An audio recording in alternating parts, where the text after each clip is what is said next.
And we use a 90-10 rule, so 90% Indigenous and 10% Australian native. So it just gives those little pops of foliage and colour and contrast. So it's interesting what you said about the soil. On a site like this, I'm guessing you've brought in a fair amount of... We try and use as much local soil as possible, and all the green waste that comes into the place. I'll talk about that in the podcast, but it's all actually ground up once a year, and we put it back on this. Quite flammable. But there, the fire will come through, burn this.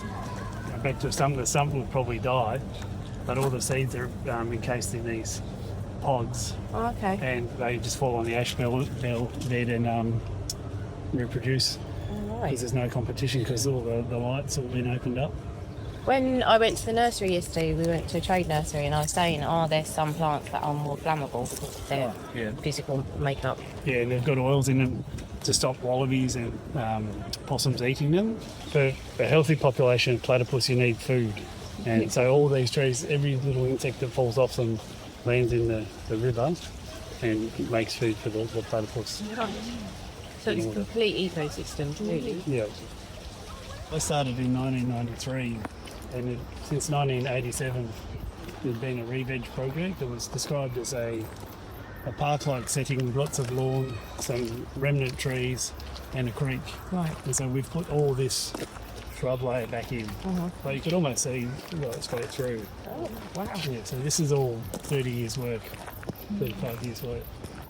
And I was just saying, all our indigenous stuff comes from community nurseries, like Friends of the Helmet Honey Eaters, the Southern Dandenongs Community Nursery, Knox Environment Society. Yeah, so that's brilliant.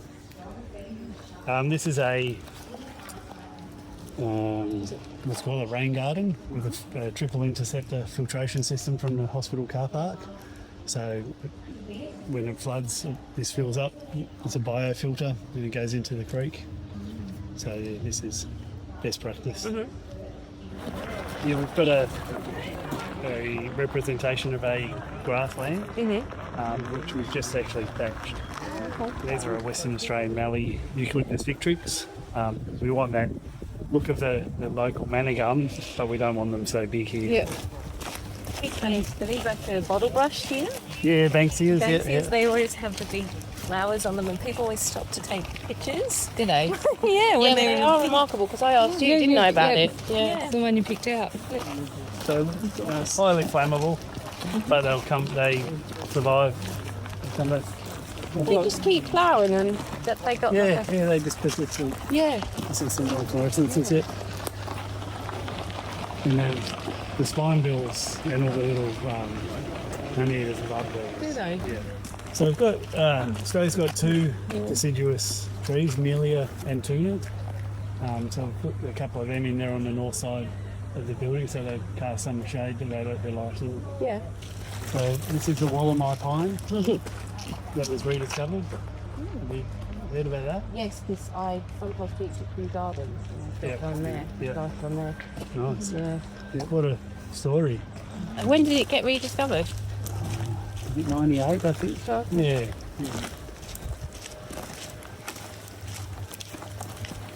So these are called manna gums or ribbon gums. Yeah. And the bark is persistent at the base to protect it from fire. So a natural fire coming through here, the flames would be about that high. So it's mainly like native grasses, and the flames would sort of be this high. So it keeps a persistent bark. Wow. The other thing it does, when they shed their bark, eucalypts, that's an adaptation to stop vines that would grow up when we're a more temperate climate. Yeah. The vines actually will strangle them and get up into the canopy and kill the tree. So they've adapted to actually shed their bark, so the vine falls off. You can download or listen to the podcast direct from the website rootsandall.co.uk. Please also check out my Patreon, where you can make a one-off donation or take out a monthly subscription to help support the podcast. Because if you enjoy the show, please help it continue.